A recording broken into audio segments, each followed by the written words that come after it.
Hello বন্ধুরা, তোমরা সবাই কেমন আছো? আশা করি ভালো আছো। আমিও খুব খুব খুব ভালো আছি। তো আজকে চলে এসেছিলাম মানিপুর মেলার উদ্দেশ্যে। তো দেখো আমরাই চলে এসেছিলাম।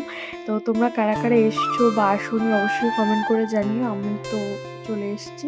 তো প্রথমেই এসে দাঁড়িয়ে পড়েছিলাম লাইনে। মানে আমি এটাই বলছিলাম যে এতটা কষ্ট করে লাইনটা পেরিয়ে আমি শেষমেশ চলে এসেছি, যেটা দেখার জন্য আর কি, কৃষি প্রদর্শনীও এটা দেখার জন্য প্রচুর পরিশ্রম করে আমি শেষমেশ দেখা পেলাম এটা। তো তোমরা যারা যারা এসছো বা আসবে তোমরা বুঝতে পারবে কতটা লাইন দিতে হয়। যাই হোক, আমাকে তো লাইন দিতে হয়েছিল। আর এখানে কৃষি ভাইরা যারা কষ্ট করে এগুলো সব চাষবাস করে তারাই এসে এগুলো ছিল, আর আমরা এগুলো দেখতে গিয়েছিলাম। তো মেলার কিছুটা দেখিয়ে দিচ্ছি, ব্যাপারটা এরকমই ছিল।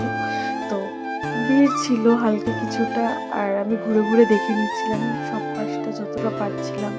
সময় কম, ঘুরতে হবে, এরকম মেলা দেখিনি আর কি। আর এখানে ছিল কানের গলার এইসবই কালেকশন ছিল। তো আমি সেগুলোই ঘুরে ঘুরে একটু দেখে নিচ্ছিলাম। আমার তো খুব ভালো লেগেছে, খুব মজা করেছি। এরকম মেলাতে, এত বড় মেলাতে আসিনি, বাণীপুর মেলাতে প্রথম আমার আসা। যাই হোক, আমার তো মোটামুটি প্রচুর ভালো লেগেছে। যারা মেলা আসতে ভালোবাসো তারাই বুঝতে পারবে যে মেলা আসা আনন্দটা কি, ঠিক আছে? আর বাঙালি মানেই মেলা না এলে হবে না, ঠিক আছে? এখানটায় আমরা এইসব হাসি আর কি করতে করতে একটু ফটো তুলে দিচ্ছিলাম আর কি। তো এখানে সবার সাথে আমরা গল্প করছিলাম, করতে করতে বলছিলাম যে কোন দিক থেকে বাইরের দিকে বেরানো যায় আর কি, যে আমরা এই পাশটা ঘুরে নিয়েছিলাম, ওই পাশটা ঘুরতে যাব আর কি। এই পাশটা ঘোরা হয়ে গেছিলো, সেটাই আমরা বলছিলাম যে কোন পাশটা থেকে এবার শুরু করব আমরা।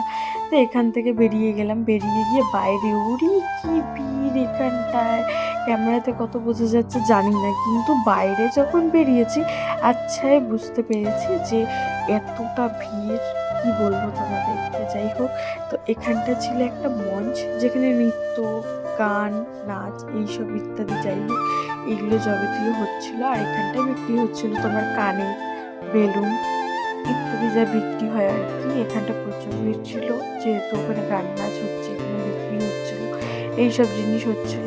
তো আমরা তার মধ্যে বলছিলাম যে কি খাবে বলো, যে তোমরা সবাই কি খাবে বলো, কোন দিকে যাবে ঘুরতে, কি করবে তোমরা সবাই। এই নিয়ে হাসাহাসি হচ্ছিল। তো বলছে যে তুই কি ভিডিও করছিস? আমি বলছি হ্যাঁ আমি ভিডিও করছি। তো তখন একটু পোজ দিয়ে দিল। আর আমরা আশেপাশে প্রচুর ঘুরেছি, প্রচুর কেনাকাটা করেছি। তোমাদেরকেও বলবো অবশ্যই গিয়ে ঘুরে এসো, অনেক ভালো লাগবে। যা জানার হয় আমাকে অবশ্যই কমেন্ট করবে, আমি জানিয়ে দেবো। এই যে কানেরগুলো, আমি যে কতটা কানের কিনেছি তোমাদেরকে হয়তো যদি সম্ভব হয় নেক্সট ভিডিওতে অবশ্যই দেখাবো যে কতগুলো কানের কিনেছি। আর এখানে এত পরিমাণে ঠান্ডা, মানে বাড়ি যাওয়ার সময়, বাড়ি যাবো বলে এত ঠান্ডা লাগছে কিনা জানি না, কিন্তু এতটা পরিমাণে ঠান্ডা লাগছে তোমাদেরকে কি বলবো, আমি কথা বলতে পারছিলাম না, আমি কাঁপছিলাম সাধারণত।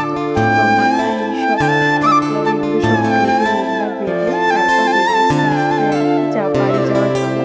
তো মেলায় না এলে জিলেপি না কিনলে হয়, তো আমি সেটাই কিনবো বলে চলে এসেছিলাম বন্ধুদের সঙ্গে। তো বাড়ি যাবো আর আচার, এটার তো আর কিছু বললাম না আমি। যাই হোক, এগুলো নিয়ে আমার ট্রেনে উঠে পড়েছিলাম সেখান থেকে এসে।